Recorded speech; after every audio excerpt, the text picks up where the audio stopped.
All right, Larry Krueger here from the Pig and a Pickle Krug Show with a little 49er video as we update you on everything that's going on in Niner news on this Saturday. And of course, we're brought to you by Pig and a Pickle, the best barbecue in all of Northern California. Check them out. They're in Emeryville. They're in Corte Madera. They're open 7 days a week from 11 a.m. till 8 p.m. or until they run out, and they do run out. So get there early, get some brisket chili.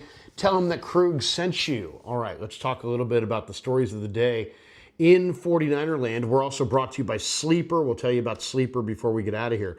Couple headlines and some interesting stuff today. 49er tight end Brian Fleury is interviewing for the Seattle Seahawks offensive coordinator job, according to Adam Schefter. So with Clint Kubiak leaving the OC job to go to the Raiders as their head coach, Seattle's looking for an offensive coordinator, and I wouldn't put it past John Schneider and Mike McDonald to use this as a fact-finding mission as well on their opponents.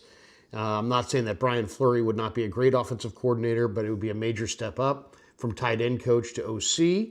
But he's a talented guy, and he's a smart guy, kind of a quiet guy, but a really good coach. And you saw the Niners tight ends really progress. He's a thoughtful guy. He's an intelligent guy, and I hope he gets that opportunity. So that's the first note of the day. Brian Fleury officially interviewing with the Seahawks for their offensive coordinator's job. This is according to Adam Schefter. Also, Matt Mayoko, out of nowhere, came out and says he does not expect free agent wide receiver Jauan Jennings to return to the 49ers, and I don't either. You could tell by the end of the year when we had the final day that Jennings was weepy and sad and nostalgic possibly and emotional because he knew that was probably his last day with the Niners. And this is a guy whose market, I mean, it's good news and bad news. It's good news for JJ that his market has, exploded past what the Niners are willing to pay. I'd be willing to pay like 2 years, $15 million, 2 years, $16 million, in that range. I've stated that would be kind of my cutoff point. But it sounds like his market could graduate closer to $18 million a year, or $20 million a year, or $22 million a year on a short-term deal. So that's way too rich for the Niners' blood. Do they need a receiver? Yes. Do they respect JJ? Heck, Lynch says he's his favorite player. Shanahan says he respects him as much as any player he's ever been around. So they love this player because he's a great competitor. He shows up to win. He's tough. He's physical. He's nasty. He's everything you want in a football player on either side of the ball. And yet, there's limits because his target to yards ratio was not that great. He didn't even wind up with anything close to 1,000 yards, and he had 90 targets. So I think the 49ers are probably going to go spend their money in free agency on a different receiver. I would say maybe a Romeo Doubs I could see fitting the bill. Doubs at 2 years at $25 million, let's say, is a much better deal than JJ at, 3 years, $36 million, or even three years at, or 2 years at $32 million. I think that's a better deal. I think Doubs is got more. He does a lot of the same things JJ does. He's a chain mover. He's going to make big catches on third down. Third and Jauan could become third and Romeo Doubs. I mean, in a lot of ways, Doubs is a better version of JJ. He's younger. JJ's tough, though, and JJ plays hurt. Doubs has had some concussions. Doubs has had some injuries. But I do think Green Bay's not going to bring Doubs back. He went to Nevada for college, so he's used to living in the West. And I just think the Niners, he'll be on the short list. Wan'Dale Robinson, I think, would be another guy they're going to look at. Possibly Alec Pierce, but I think his market could exceed what they're willing to pay.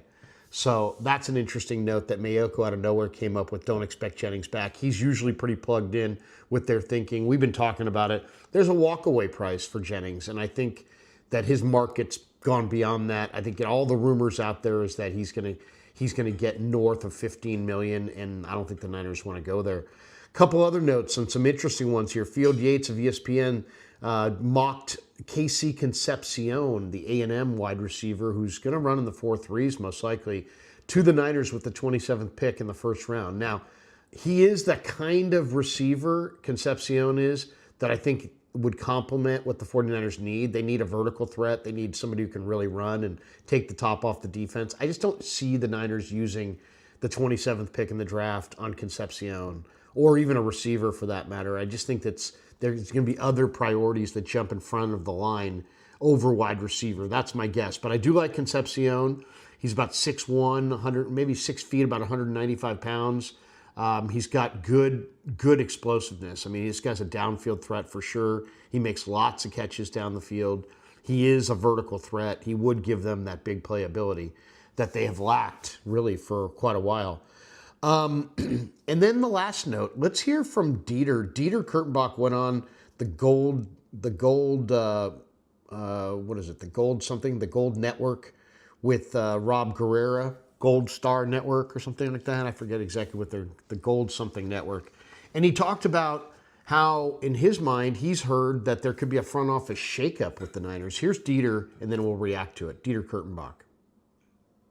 First of all, John Lynch is not a GM. He's not a scout. He has no scouting background. Like, John Lynch was there to shake hands and kiss babies, and Kyle was there to do all the stuff. Now, if Kyle's realizing, hey, these jobs are too big, completely understand. He didn't know what he didn't know, right? Now he does. Well, that's great. Then send John Lynch to Amazon. Let him call the games, get rid of stupid Kirk Herbstreit and Al Michaels, the worst broadcast combination in the history of the universe, and bring in a real GM. Bring in somebody that's really good. Let Kyle cook the food. Let somebody else shop for the groceries. There has been conversation about that. Significant conversation? Not enough to where it's actually happening, but there has been conversation to that degree. Well, it wouldn't shock me in the next couple of weeks if a hire was made that gave you a pretty clear indication that that's the way things are going. In the next couple of weeks? Yeah. Okay, that is something. Does this happen? Might not happen, but the conversation, in order to bring this person in, such a delineation, while not strictly prescribed in the hiring, would make it very easy to infer or very easy to see how such a delineation of John Lynch as president of football operations, fill in the blank as day-to-day general manager, and Kyle Shanahan as head coach and most important voice in the building would fall into place. That does not mean it's going to happen. It does not mean that it is, to my knowledge, imminent. It's just to say that in the conversation on should we bring this guy in, such a delineation would have to informally have take place, because there's no way to bring him in otherwise. Is that why Al Guido is now CEO? No, they just wanted to give Al more money. All right, there you have it. Dieter says, it may not happen, but if it could happen in the next couple of weeks. He's suggesting that John Lynch's role could be changed. We've talked about this a lot. I'm a big fan of John Lynch. I think John Lynch gives this organization tremendous value across the board. But there's no denying that they've missed too many times in the first 3 rounds. They've done well on day 3 of the draft, but they're missing too much on the early portions of the draft. And they've had enough drafts to show what they've got. They've presided over 9 drafts. In those 9 drafts, they've missed 10 times in the 3rd round alone. They've missed 18 times in the first 3 rounds. That's too many misses.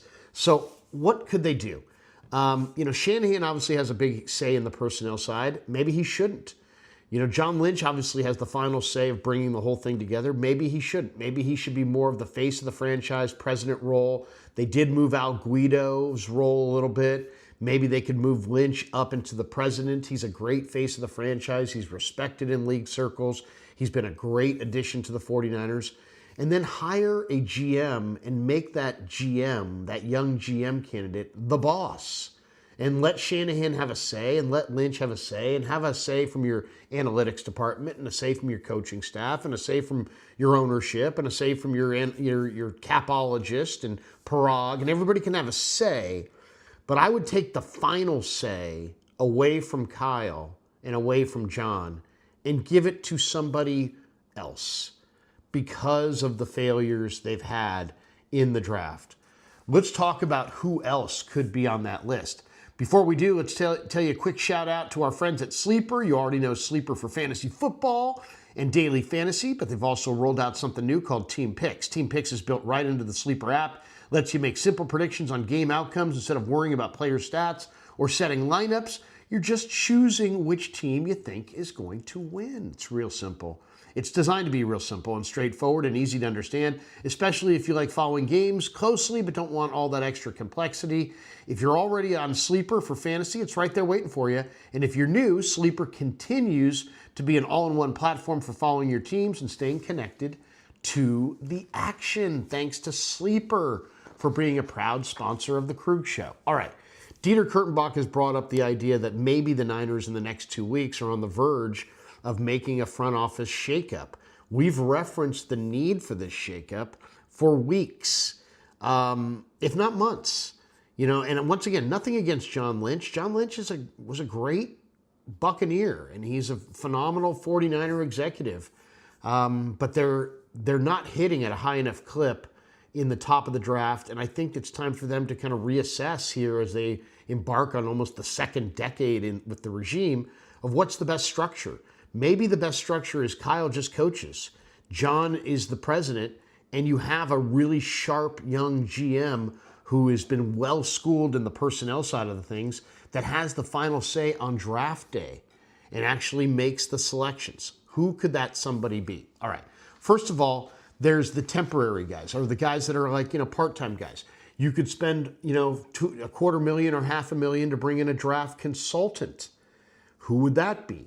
Maybe Scott McLuhan, maybe a Trent Baalke. John Dorsey runs the Detroit. He's Detroit's front office's personnel executive. He's been a great consultant to Kansas City and Detroit through the years. Somebody like that who's been through the wars, who maybe is not interested in being the general manager, but would be a great draft consultant. And McLuhan quickly comes to mind because he's got a great eye for talent, and Baalke comes to mind because he's a personnel executive. Another guy who has experience and knows Jet, another guy internally is Ethan Waugh, who came back from Jacksonville. He had been with Trent Baalke. He's a veteran executive. Do you give him a shot to run the personnel side for a couple years? He's a veteran guy that has been in the Niners organization and other organizations for years. So those would be the guys that I would look at as potentially the consultants, right? The guys that you would say, okay, let's not really change anything, but let's bring in somebody to have a little bit more of an impact and to maybe help Kyle and help John in this process. I kind of think already there's too many cooks in the kitchen. I don't know if I would be in favor of this, but I mean, Dorsey had great success as a draft consultant in Kansas City and better success in Detroit. And he is a Brad Holmes assistant right now, and to me, he's a very valuable piece. So you've got John Dorsey out there. You got Trent Baalke. You got Scott McLuhan. I just mentioned Ethan Waugh. Then there's the internal candidates. And I think if I know the Niners, this is probably the direction they'll go. I don't know that I would go this direction, but they have R.J. Gillen. They have a Tariq Ahmad. They have Josh Williams, former SI Wildcat. They're all in the front office right now. They've all interviewed for GM jobs and could be promoted to having the final say. Josh Williams is an interesting young guy. He went to Columbia, graduated from Columbia. Jim Harbaugh and the Harbaugh regime hired Josh Williams to the 49ers in 2011, and he's been with them ever since in a variety of roles. He was promoted in 2022. He's interviewed with a number of different openings around the league. He hasn't gotten one, but he's an internal guy that they could go to. Tariq Ahmad is highly thought of in GM circles. He's came up on the college side. He's considered a grinder. He's a guy who really a hard worker and has worked his way up. He's a guy that could get this position. I would say R.J. Gillen is probably beneath those guys. I would say Josh Williams probably gets the first call, and then maybe Tariq Ahmad would be their second candidate. But both those are good internal candidates, and they could go in that direction. All right, let's go with a few outside candidates, as at least mention them, that I think are the guys that would be on my short list. Alex Hallaby, who's Philadelphia's assistant GM under Howie Roseman. This guy's a really smart guy. He's a Harvard grad. He's kind of an analytics first guy. If you want to emphasize more of the analytics side, if you feel like the analytics is the secret to your personnel department, a guy like Alec Hallaby from Philadelphia could be a great call. As I said, he's been groomed under Howie Roseman. Roseman might be the best in the league right now at doing this. He's a very bright guy. He brings the Harvard education. He's an analytics emphasis type guy. But if that's what you want to emphasize, he might be a great hire. Another great name, Ryan Cowden, who is New England's vice president of player personnel under Elliott Wolf. He is considered in the industry to be an elite talent evaluator, and a big part of New England's quick turnaround was what they did in free agency and did in the draft. And it wasn't just Elliott Wolf. They say Ryan Cowden had a big hand in a lot of the scouting, which led to their outstanding draft and outstanding free agent cycle, which led them to the Super Bowl. So he might be a real hot name right now. Another name to consider is Kansas City's assistant GM, Mike Bradway. You say, Bradway, I know that name. This is Terry Bradway, the longtime Jets executive. This is his son. And he started in Philadelphia under Howie Roseman, and then he's been in Kansas City under Brett Veach for the last 8 years. Those are two of the better organizations as far as the draft and personnel is considered. And a guy like Mike Bradway, who grew up, with this being the family business, that could be very appealing to Kyle Shanahan, who also, is a second generation NFL, coach under, his father obviously being Mike Shanahan. I wouldn't be at all surprised if Kyle Shanahan put emphasis in guys who grew up around the game. And a guy like Mike Bradway grew up around the game and grew up around Terry Bradway and grew up around NFL executives, and he would be a very interesting name. What would Eddie D do? I always find myself asking that question. What would Eddie D do? Well, what did Eddie D do when the Niners fell short in 1994 to the Cowboys in the 92 and 93 NFC title games? He looked at Dallas and said, we got to pick something off from Dallas. And he took Ken Norton away in free agency, and the Niners won the Super Bowl the very next year. Well, I'm not saying pick off a player, though you could pick off a Boye Mafe or a Kobe Bryant or a Tariq Woolen or a Josh Jones. And there's a few players that, Rashid Shaheed. There are definitely some players the Niners could take from Seattle. But how about Matt Berry, who's been in their front office for a number of years? I think he even predates John Schneider. And then how about John Schneider's right-hand man, Trent Kirshner? He's interviewed for a number of GM jobs. He got his start on the college side, but is considered a star in the personnel evaluation ranks. And if you want to hurt Seattle, that probably is the best way to do it. Take John Schneider's right-hand man away from him in Trent Kirshner. So that would be an outside name that I would look at. And I'll give you one more since we'll go with 5. The Rams assistant GM also could be a wild card here. John McKay. Now you say, man, that McKay, that sounds familiar. He's the son of Rich McKay, who I believe there was some overlap between Shanahan's stay in Atlanta and Rich McKay's tenure in Atlanta. And he's the grandson of the, Buccaneers legend, SC legend, John McKay, of the same name. So John McKay's grandson, Rich McKay's son, John McKay, is the Rams assistant GM under Les Snead, and he's considered somewhat of a star in the personnel game. So we've talked about this for a long time. If Dieter's breaking this, then congrats on Dieter for having a source. I will not pretend to have any sources on this. I have no sources. I just have what's between my ears, which is I can watch and I can see that Kyle Shanahan is the right coach. All right, we've debated this forever. Is Kyle the right guy? He is. Brock Purdy is the right quarterback. We've debated that the last few years. Is he the right guy? Yes, he is. So on the positive front, the Niners have the quarterback and they have the head coach. What they need is fearsome defenders, a brand new offensive line, and some new stars on offense. And overall, they need to hit in the draft going forward. They need to make a good trade for Mac Jones.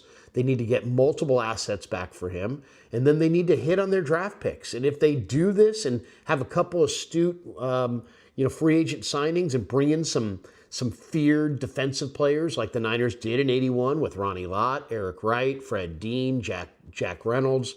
The Niners at this point in history need the same thing. The Niners in 80 had Walsh. They had Montana. They didn't have fearsome defenders. So in came Lott and Williamson and Wright and Hicks and Dean and Reynolds. And suddenly the Niners were Super Bowl champs. And I would say the same thing has to happen right now. They have their quarterback. They have their head coach. But they need a GM who's a proven entity as a drafter, somebody who's got a great feel for personnel. I know the Niners are more apt to look at, Josh Williams and Tariq Ahmad and look internally, but I don't think that's what they need. The internal guys know how Kyle thinks. They know how John thinks. And, to me, that's moving around, deck chairs on a sinking ship. Go get somebody outside the organization who's had success. Hallaby's done it in Philly. Cowden's done it in New England. Bradbury's done it in Philly and Kansas City. Kirshner and Berry have done it in Seattle. McKay's done it with the Rams. Go get an independent voice who's great at the college game and evaluating the college game, and give that person personnel control. And guess what? You're going to look up in 2 years and say, you know what? This was the best decision we ever made. Kyle's a great coach. Maybe not a great GM. It's not a crime. Phil Walsh was a great coach and an ordinary GM. He looked great at the beginning, but he made a lot of bad decisions. Bill Belichick is a great coach and an ordinary GM. Mike Holmgren was a great coach and an ordinary GM. Heck, you could argue Mike Shanahan was a great coach and an ordinary GM. John Gruden was a very good coach and an ordinary GM. Just because you're a great coach doesn't mean that you can pick players. So take that off of Kyle's plate. Let him coach. Use John for what he's best at as the leader of your organization and the public face of your franchise. And then go get a grinder. Go get, if it's Josh Williams or Tariq Ahmad, so be it. But I'd look outside and go find somebody who is not privy to the inner thinking of Shanahan and Lynch. That can work against you after a while because it becomes everybody's got kind of the same opinion. Let's take a new set of eyes, a new approach, and let's give that guy some significant power, and let's see where it goes. I really think Kyle Shanahan does not have a Super Bowl because he hasn't had good enough talent.